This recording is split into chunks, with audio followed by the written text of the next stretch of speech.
Could you use a little spiritual recharge in the middle of your week? This series of brief videos is designed to help you step away from the craziness of life. Every moment is a gift from God.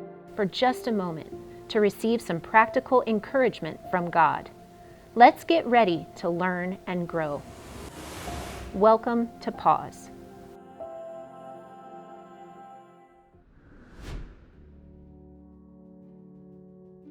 Let's talk about temptation.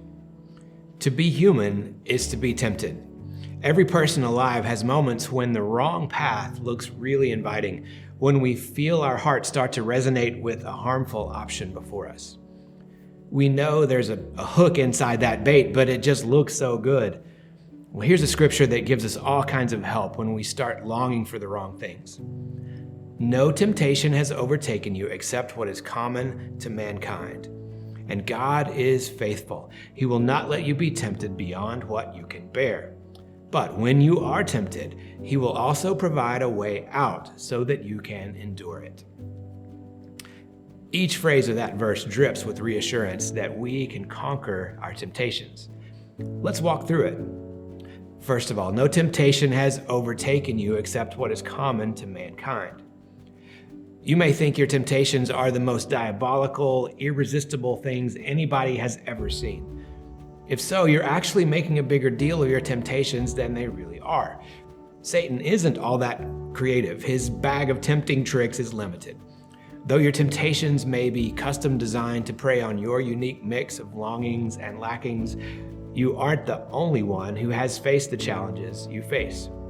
Others have withstood those same temptations and have lived to tell about it. If they experience victory, you can too.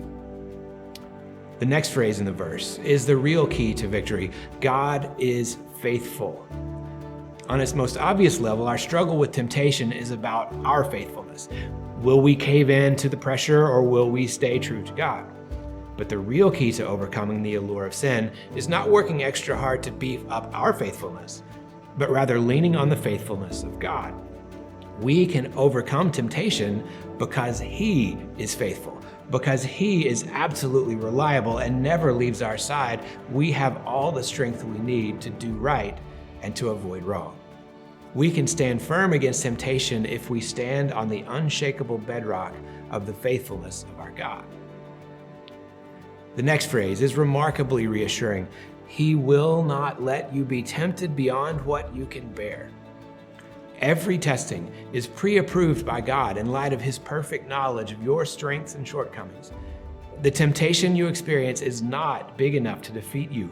The only way it can win is if you cooperate with it.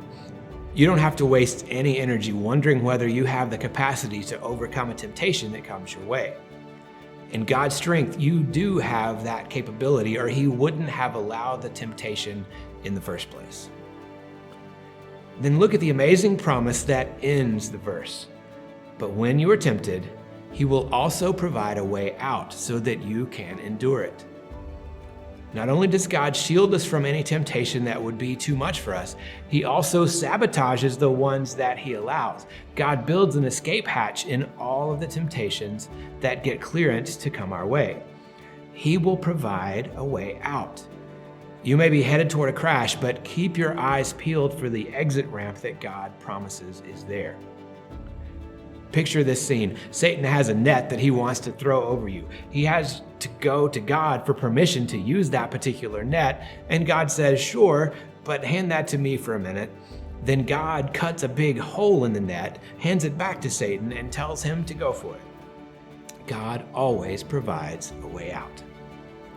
The temptations that strike us are alluring, but Scripture makes it abundantly clear that falling to temptation is not inevitable. Going God's way is always a live option for you. God has already evaluated that temptation and determined that you have the capacity to overcome it. God has already sabotaged that temptation so that it can't capture you unless you cooperate with it. God is faithful, and with His help, you can stand against temptation.